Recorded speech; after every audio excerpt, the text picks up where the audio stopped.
अध्यक्ष गोपाल राय जी बार बार पूछते रहते हैं, भाई अध्यक्ष हूं, बताओ क्या चल रहा है। लेकिन और बड़ी खुशी से मैं कह सकता हूं कि आम आदमी पार्टी को, और मैं तो हर बार बजट में भी बोलता हूं, इस बार के बजट स्पीच में भी मैंने जगह जगह बोला कि आम आदमी पार्टी के कार्यकर्ताओं के लिए, विधायकों के लिए, मंत्रियों के लिए आम आदमी पार्टी का मैनिफेस्टो एक पवित्र किताब की तरह है जिसको हम हमेशा अपने साथ रखते हैं।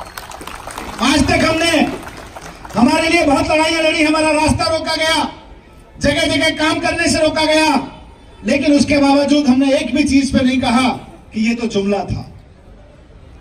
एक साल बाद ही भारतीय जनता पार्टी के नेता अपने मैनिफेस्टो में किए गए वादों को कहने लगे थे जुमला है, पर हमें लगा यार खाली मैनिफेस्टो की बात होती तो ठीक था। स्वर्गीय मदन लाल खुराना जी ने, स्वर्गीय साहब सिंह वर्मा जी ने दिल्ली में लोकतांत्रिक सरकार बनाने के लिए लड़ाई लड़वाई थी और उसके बाद पहली सरकार बनाई थी।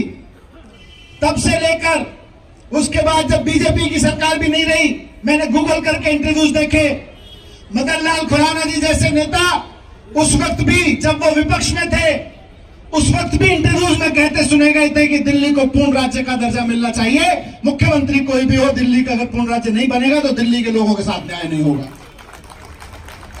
उसके बाद आडवाणी जी ने 2003 में संसद में बिल लेकर आए थे दिल्ली को पूर्ण राज्य बनाने का। तो हमें लग रहा था ये 15 लाख की बात छोड़ो, ये पूर्ण राज्य पे तो भारतीय जनता पार्टी अपने मैनिफेस्टो को और अपने नेताओं को और अपने नेताओं के सपनों को याद रखेगी। लेकिन भारतीय जनता पार्टी के नेता दिल्ली की जनता से गद्दारी करके 5 साल तक पूर्ण राज्य के मुद्दे पर एक शब्द नहीं बोले, एक शब्द भी।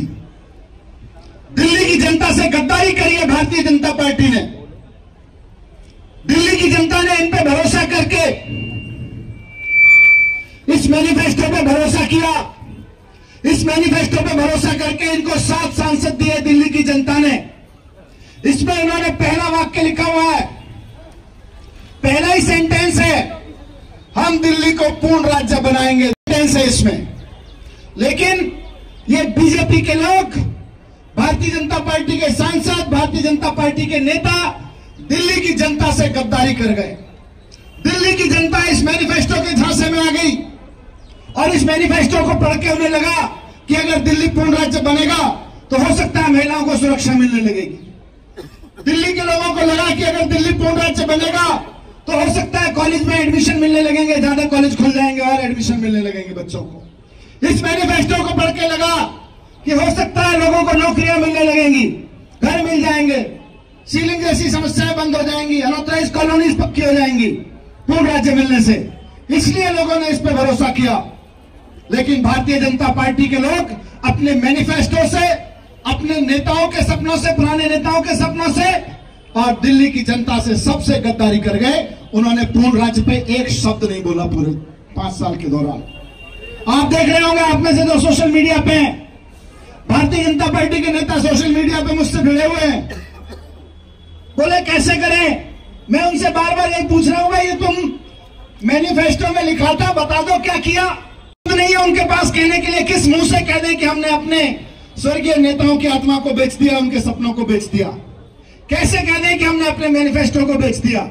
तो आज हम सब इकट्ठा होकर भारतीय जनता पार्टी की इस गद्दारी को आग लगाएंगे। इस गद्दार पार्टी को, ये जुमलेबाज पार्टी के इस सपने जो इन्होंने बेचे थे उनको आग लगाएंगे और दिल्ली की जनता की तरफ से ये संकल्प लेंगे कि हम लड़ेंगे, जान देनी पड़े जान देंगे, लेकिन दिल्ली को पूर्ण राज्य का दर्जा दिलवा के रहेंगे। दिल्ली के लोगों को उनका हक दिलवा के रहेंगे। संविधान में जो वोट का अधिकार दिया गया है दिल्ली के भी नागरिक का एक, तो आज इसके बाद यहां पर ये जो आग लगाने की इसकी कार्रवाई होगी, इसको जलाने की, इसमें सभी लोग शामिल होंगे। और जैसा गोपाल भाई जी ने कहा, दिल्ली के कोने कोने में लोगों को बताएंगे कि इस फोटो के साथ और इस चुनाव चिन्ह के साथ जो अगला मैनिफेस्टो है उस पर यकीन मत करना, गद्दारों का, धोखेबाजों का, जुमलेबाजों का मैनिफेस्टो होगा। अभी दोबारा चुनाव आए हैं, नए मैनिफेस्टो बना रहे होंगे, नए जुमले कर रहे होंगे, नए नारे कर रहे होंगे। इसको बताना है जनता को जाके कि इन गद्दारों पे, इन जुमलेबाजों पे, इन झूठे लोगों पे यकीन मत करना। इस मैनिफेस्टो में इन्होंने जुमले लिखे थे, ये भूल जाते हैं। भारत माता की।